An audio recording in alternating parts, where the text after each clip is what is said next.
এক দুপুরে নূরভিল গ্রামের ছোট্ট আঙিনায় বসেছিল ৮ বছরের আমিনা আর তার ছোট ভাই ৬ বছরের ওমর। তারা মাদ্রাসা থেকে ফিরে এসেছে।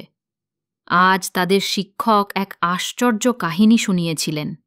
আমিনা গাছের ছায়ায় বসে বলল, ওমর, তুমি কি জানো, এক নবজাতক শিশু জন্মের প্রথম দিনেই কথা বলেছিল। ওমরের চোখ বড় বড় হয়ে গেল। এটা কিভাবে সম্ভব? বাচ্চারা তো শুধু কাঁদে, দুধ খায় আর বাজে গন্ধ করে। আমিনা হেসে ফেলল। আমিও তাই ভাবতাম, কিন্তু এটা সত্যি ঘটেছিল।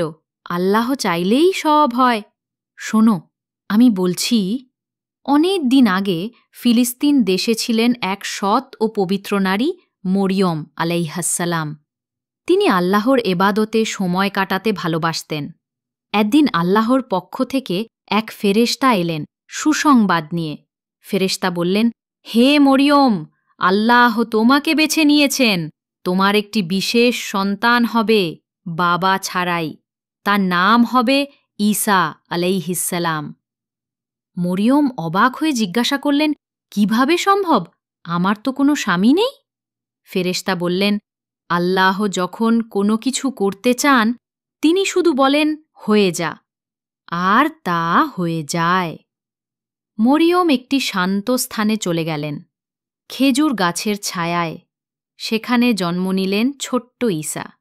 ওমর হাত নেড়ে বলল, এখনো পর্যন্ত বাচ্চাটা কথা বলেনি। আমিনা হাসল, আসল ঘটনাটা এখন বলছি। যখন মরিয়ম গ্রামে ফিরে এলেন, মানুষ অবাক হয়ে গেল। মরিয়ম, এই শিশু তোমার কোলে কেন? কোথা থেকে এলে? তারা কিছুই বুঝল না, আর অনেকে খারাপ কথা বলতে লাগল। মরিয়ম কিছু বললেন না, শুধু শিশুটির দিকে ইশারা করলেন। মানুষ হাসল, আমরা কি এক নবজাতকের সাথে কথা বলবো? কিন্তু তখনই বিস্ময়কর ঘটনা ঘটল। শিশু ঈসা মুখ খুলে বললেন, আমি আল্লাহর বান্দা। তিনি আমাকে কিতাব দিয়েছেন এবং নবী বানিয়েছেন। আমি যেখানেই থাকি তিনি আমাকে বরকতময় করেছেন এবং নামাজ ও দান খয়রাতের আদেশ দিয়েছেন। তিনি আমাকে আমার মায়ের প্রতি সদয় করেছেন। জন্মদিনে, মৃত্যুর দিনে এবং পুনরুত্থানের দিনে আমার প্রতি শান্তি বর্ষিত হোক। মানুষ স্তম্ভিত হয়ে গেল। তারা বুঝল, কোনো নবজাতক এমন কথা বলতে পারে না। এটি আল্লাহর পক্ষ থেকে এক নিদর্শন। ওমরের চোখ বড় হয়ে গেল। ওহ, মানে বাচ্চাটা তার মায়ের পক্ষে কথা বলেছে? দারুণ তো! আমিনা মাথা নাড়ল। হ্যাঁ, আল্লাহ তাকে সেই ক্ষমতা দিয়েছিলেন যাতে সবাই সত্য বুঝতে পারে। আমাদের শেখায়, আল্লাহ চাইলে অসম্ভবও সম্ভব। ওমর হেসে বলল, আমি এটা আমার সব বন্ধুকে বলবো, আর কেউ যদি আমার সম্পর্কে খারাপ কিছু বলে, আমি ভাবব, ইস, আমারও যদি একটা কথা বলা বাচ্চা থাকত।